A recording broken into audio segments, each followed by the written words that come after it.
Now, as we've been hearing, a damning report into cricket has labelled the sport racist, sexist and elitist, prompting fresh questions about the way it's run. Kent and Sussex have both today published action plans to improve diversity and inclusion in their clubs. Well, our sports reporter James Dunn is here with us now. James, this report really does cast a long shadow over every aspect of the game, doesn't it? Absolutely, Natalie. It'll be very difficult reading for a lot of people involved in the sport. It says that there's a culture of sexism and misogyny in the game. It highlights structural racism in cricket, which is elitist and exclusionary, with a lack of cricket in state schools. But today I have been to a state school in Falmer with a unique talent pathway, working with coaches from Sussex Cricket that gives girls and boys from working class backgrounds a chance to play at an elite level. First-class facilities aiming to bridge the gap between privately educated students and players like Dion, who wakes up at 5:30 every day to come here from Crawley. I get a really good opportunity, especially here, because studies are high. Cricket's obviously a very big high standard. It provides massive opportunity and it actually provides more aspiration. So our students have to be on track in all subject areas, and if they are, then they get to fulfil different requirements throughout the year. When Connor arrived at 16, this was worlds away from his former school in Woodingdean. So cricket was the bottom of the priority, if I'm being brutally honest. The only thing we had to sort of net were where the smokers went. It was this old sort of Astro that had cigarette butts and burns in. After graduating last year, he had the opportunity to play in New Zealand for 6 months, joined by class and teammate Siva. I went to a state school down in Hastings, which had no facilities for cricket at all.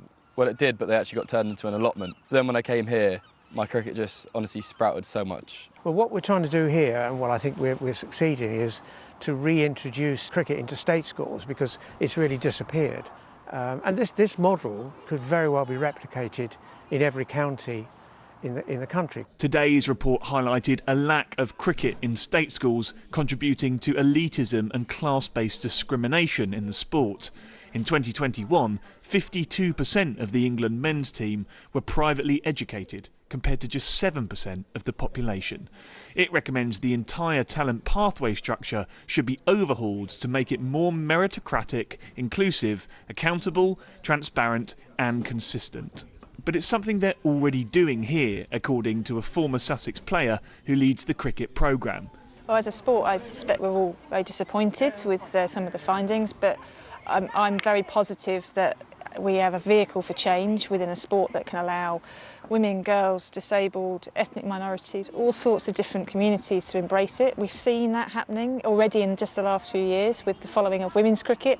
So hopefully, as a sport, we can grow and move forward and be really positive around what we can do to make things even better. After decades of rotten culture highlighted by the report, the problems won't go away overnight. But schools like this help break down those boundaries, ensuring talent isn't blocked from progressing in the game. Well, a wake-up call, no doubt, during what's otherwise been quite an exciting summer of cricket on the field. Today included, because we should probably congratulate Kent batsman Daniel Bell-Drummond, who scored an extraordinary 300 not out against Northampton. And there it is, 300 for Daniel Bell-Drummond, just the fourth man. Well, Bell-Drummond ran out of batting partners as he reached his triple hundred. He's the third man to make 300 for Kent and the fourth highest ever individual total for the club. Now, Kent finished on 621 all out, and you can keep up with all the action on our cricket teams on BBC Radio Kent, Sussex and Surrey throughout the season.